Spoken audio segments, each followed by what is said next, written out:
So once we've got a good understanding of all the assets involved, we want to move on to critical points of contact. So these are people within the organization. They're vendors within the organization.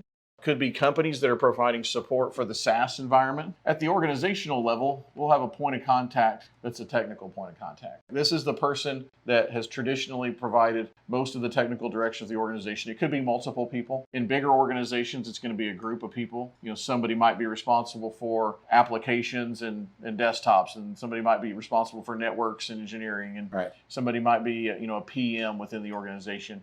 Those types of things. We consider all those technical roles. After that, we define administrative roles. So those are typically people that we go to when we need approval for things like creating a new user account. So think about this like director of HR. If I get a request in from the client that says I need a new user account created, somebody needs to approve that. Same thing if they're offboarding somebody. Somebody's leaving the company, then we've got to have a workflow that defines who approves those things. Same thing when it comes to other tasks that you wouldn't normally consider, like who approves desk moves. If a user comes to the IT guy and says, hey, I want to move from this desk over there to that desk. That happens a lot. And you can't just say, okay, user, I'll move you. Somebody's got to say, okay, I approve that, and that's an okay thing to do. So, and then things like, I need a cell phone, or I need a new piece of technology, or I need Adobe Pro instead of Adobe Reader. So, and some of those have a financial component, and that's where a billing contact. So we're going to gain the knowledge of the organization and get those roles defined up front so that we understand as we're going through workflow that your normal IT